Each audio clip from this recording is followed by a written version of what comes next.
Robots in our homes and lives are closer than most of us realize. So are we ready for machines that imitate human thinking and behaviors?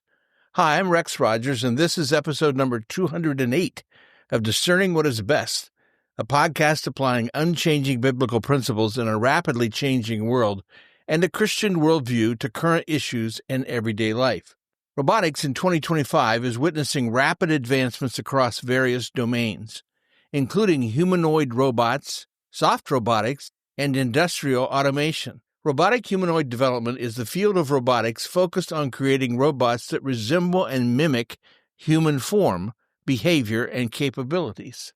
These robots are designed to interact naturally with humans and function in environments built for people, such as homes, offices, and factories. For example, Tesla's Optimus.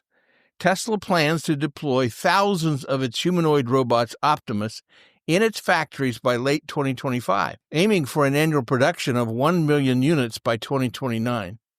Figure AI introduced Helix, its next-generation humanoid robot, and announced the BotQ manufacturing facility aiming to produce 12,000 humanoids annually. Soft robotics is a subfield of robotics that focuses on building robots using materials that are flexible, compliant, and often similar to those found in living organisms, such as silicone, rubber, and fabric, rather than rigid materials like metal or hard plastic. MIT's CSAIL is developing soft robots inspired by animals, such as robotic sea turtles and eels, for applications in marine monitoring and non-invasive surgeries. Cobots, or collaborative robots, are robots designed to work safely alongside humans in a shared workspace. Unlike traditional industrial robots, which are usually caged off to prevent accidents, cobots are built with safety features that allow them to physically interact with humans without posing harm.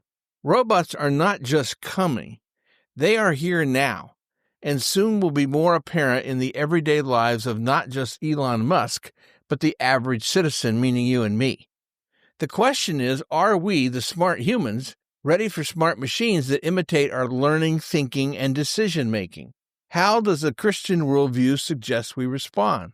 First, the question of whether robots will ever become sentient touches on deep issues in philosophy, neuroscience, theology, and artificial intelligence.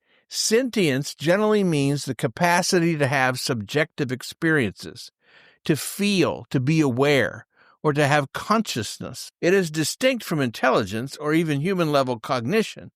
For a robot to be sentient, it would need to experience things, not just process information. Modern AI can simulate conversation, recognize patterns, and even mimic emotion and intent, but do not have subjective experiences like self-awareness or feelings. They operate based on algorithms and data, not consciousness. The bottom line is that robots might become more human-like over time, but they won't become human, biologically, emotionally, or existentially. The difference between imitation and identity is still vast. Second, robots will never develop a soul, not in any traditional spiritual or metaphysical sense. The soul is an immaterial, eternal essence that connects us to God. The soul refers to core consciousness, self-awareness, and moral agency. While robots are sophisticated tools, they don't have feelings, awareness, or an immaterial essence. Meanwhile, humans are uniquely created in the image of God. Souls are God-given. Robots, being man-made, cannot possess one. Third, the ethics of humanoid robotics is one of the most important and complex areas in the field.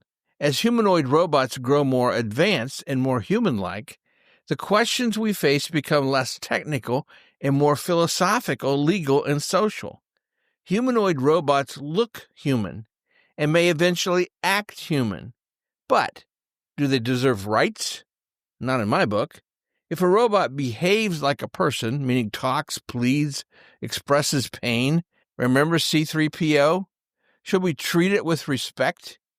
If a robot harms someone, who's responsible? The robot? The maker? The user? Humanoid robots often include cameras, microphones, facial recognition, thus location tracking and behavioral data collection. Will your robot assistant record private conversations? How is personal data used, stored, or shared? Can robots be used for constant surveillance in homes, stores, or public spaces? Humanoid robots can simulate emotions and personalities and possibly now form bonds with users, especially the elderly, children, or lonely people. The dangers here are emotional manipulation. For example, users thinking the robot cares, or people developing unhealthy attachments to machines.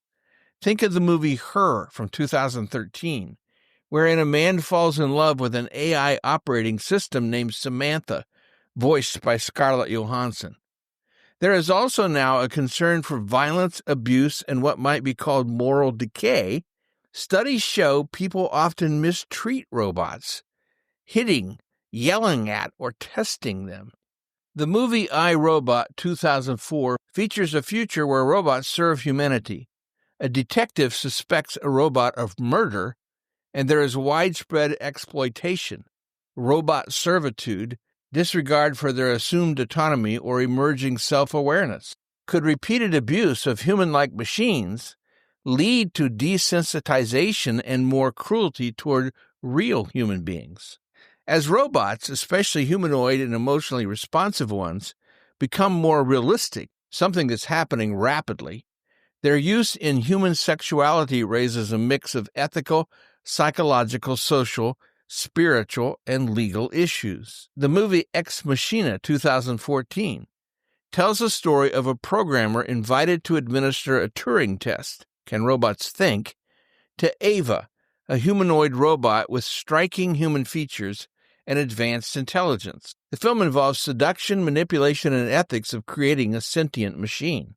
Humanoid robots designed for intimacy or companionship, often called sex robots, are already being developed and sold. They are not just sex toys. Many include AI, speech, and facial expressions to simulate emotional interaction. This raises a host of key concerns and questions. First, dehumanization and objectification. Sex robots, especially those modeled as submissive women or children, can reinforce harmful stereotypes. Critics argue that they may normalize dominance and control and violence toward real people, especially women. Some countries have banned or restricted childlike sex dolls. Philosopher Kathleen Richardson leads the campaign against sex robots, arguing they promote social harm and disconnection. For example, RealDoll X is an AI-enhanced sex doll that talks, reacts, and forms relationships. Harmony AI is a customizable personality for romantic or sexual interaction.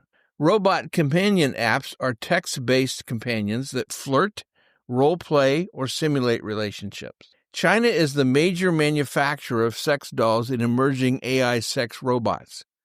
Regulations are minimal, though there are bans on certain extreme or, quote, immoral content. In the U.S., states like Florida and South Dakota have moved to ban childlike sex dolls, but no federal law governs adult sex robots. Debate centers on freedom of expression versus public safety and morality. Robots are just another technology God has allowed us to develop. But given humanity's fallen nature, pray we will seek God's wisdom on how to use robots for good.